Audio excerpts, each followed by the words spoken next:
Larry Sinclair. He is the author of Barack Obama and Larry Sinclair, Cocaine, Sex, Lies, and Murder.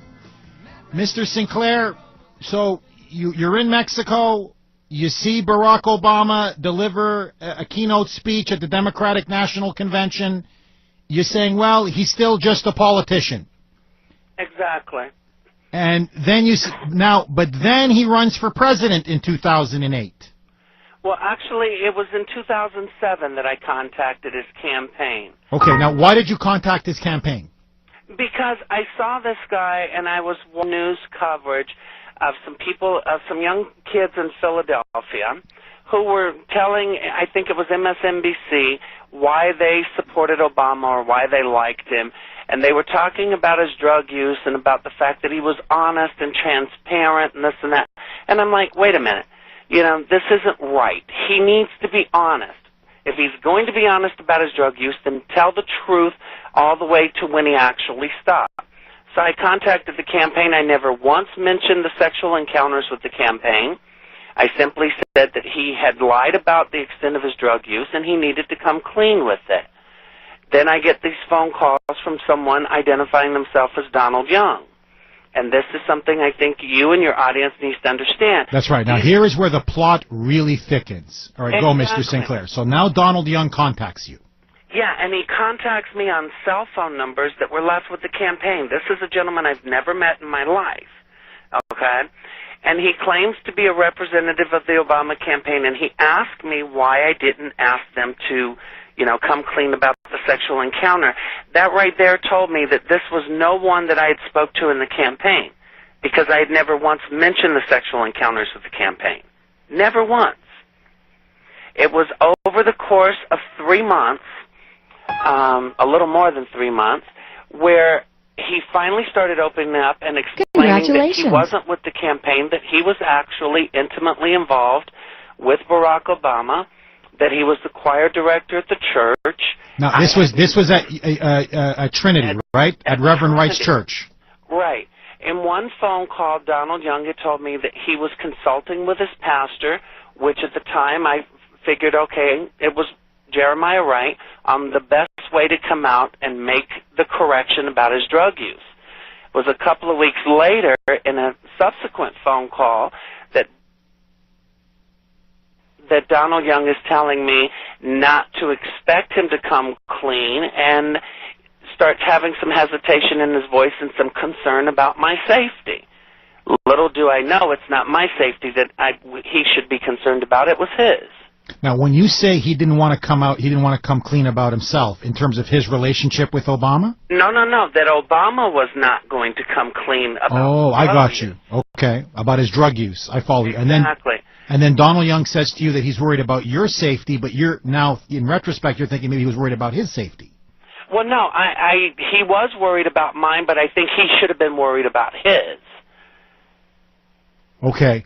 Now, what happens then? So he gives you a call. He says he's worried about your safety, and then what happens? Well, I don't hear from him again, and it was around sometime in March of 2008, late March, that I realized that this Donald Young was, in fact, a gentleman that had been murdered on December 23rd of 2007.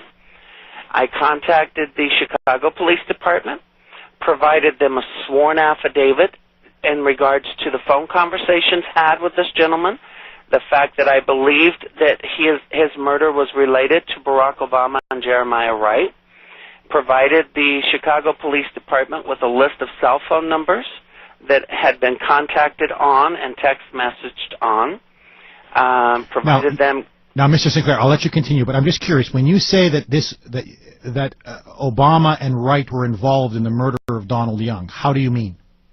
Well, I'm convinced that Donald Young was murdered for one reason and one reason only.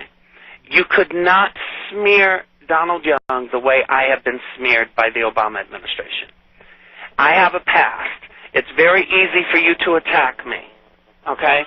Donald Young could not be attacked. Donald Young was a respectable choir director in the church. He was a school teacher at an elementary school. He was pursuing to become a principal in the Chicago public school systems. There was nothing in his background.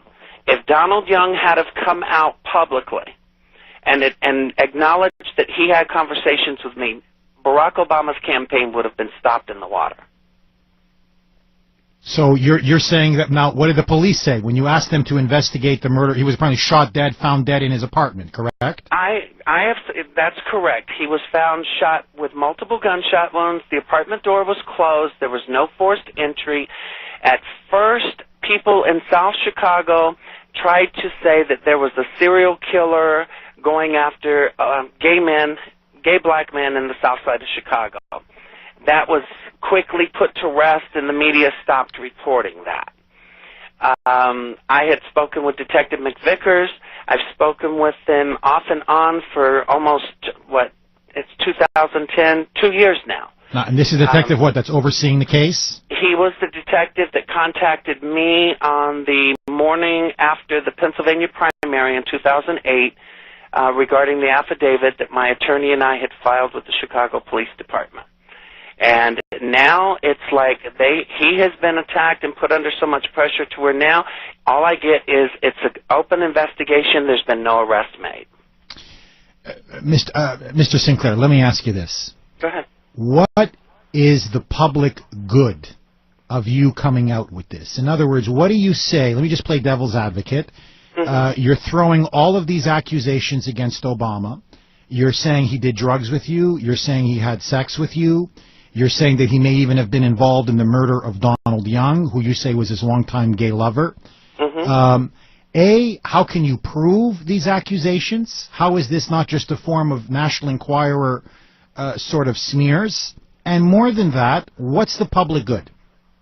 Well, what's the purpose of all this? I'm going to answer the last question first. The public good is, don't you think it's in the public interest that you know whether or not the person sitting at 1600 Pennsylvania Avenue had someone killed in cold blood just so that they could get into that office? What about his drug use? Because, I mean, you can't prove the Donald Young connection. I understand you have suspicions, but in relation to the drugs and the sexual encounters, how is this of public benefit or public good right now? Because you need to know who it is that's making decisions that affect this country. You need to know that this person can be blackmailed. You need to know that this person has tendencies which can be exploited and used that can harm every American. It's pure and simple. And people don't understand that. This isn't about attacking or smearing someone. This is about doing what Barack Obama himself said when he first started his campaign. Openness, honesty, transparency, and a whole new kind of politics. Now, Mr. Sinclair, again, just to play devil's advocate, you are somebody who you admit in your book was convicted and spent time in prison for theft and fraud. You are somebody forgery. For forgery. That you're somebody who's an admitted drug dealer. You help to smuggle illegal aliens across the border. You have somebody with you're somebody with a criminal past. It's your word against Obama's word. Or not even, he hasn't even answered your accusations. But the point is, why should people believe you? Well, why should people believe me? Because I contacted the credit card company when I first came public, Citigroup. Citigroup was prepared to release my credit card records from 1999. Then all of a sudden, I get contacted by the Chicago Tribune, John Crutzen, who had spoken with David Axelrod, and told by Axelrod that they were going to destroy me and they were going to connect me with Bill Clinton. It's not that I can't prove it.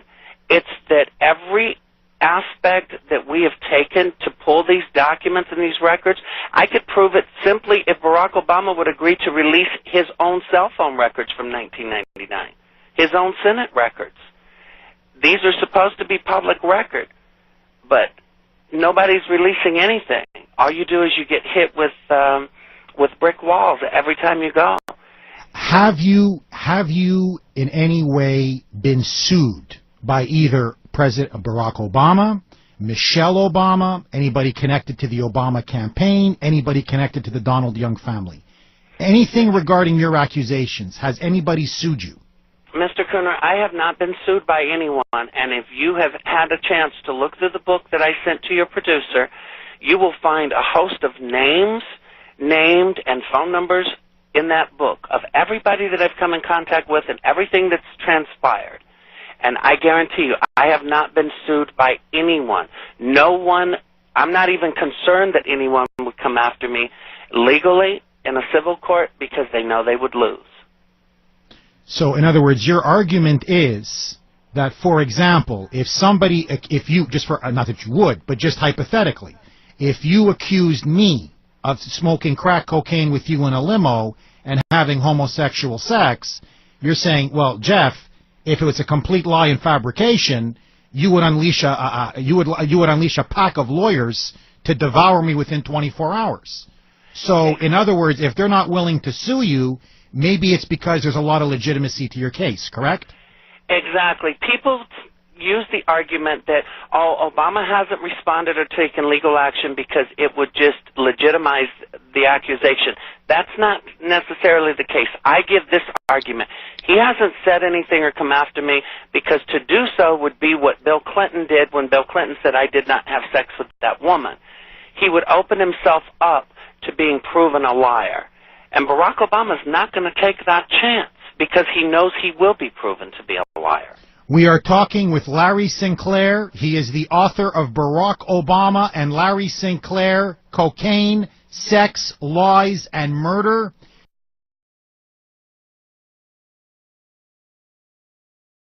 One News.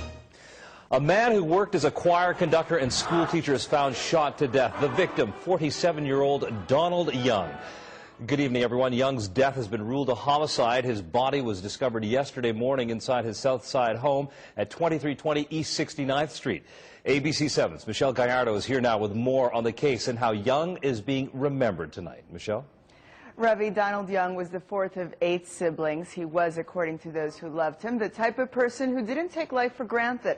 He lived every day to the fullest. So whether it was in the South Side classroom where he taught or at church conducting the choir every Sunday, Young made an impression on those who met him. He was one of those success stories in terms of a kid whom the average person would look at and say he doesn't have a chance. And yet, before his death, Donald Young succeeded mightily. Among other things, he was a choir conductor at Trinity United Church of Christ for many years. This amateur video, shot just last week, shows him doing what for him wasn't a profession, but a calling. He came to our church as a 12-year-old. He was not brought by mother and father. He just came because of the other kids and became active in the church. The church became Young's extended family. When news of his killing came during Sunday morning services, Reverend Wright tells us many parishioners got up and went straight to Young's home. This third-floor apartment on the 2300 block of East 69th Street is where Young was found by his roommate, shot to death. He was a person who believed in loving people with God love, agape love that a lot of us don't, unconditional love. Young was also a 5th grade teacher at Guggenheim Elementary, and tonight family spokesperson Dennis Cole told us Young had just finished a double master's in early child education and math. His ambition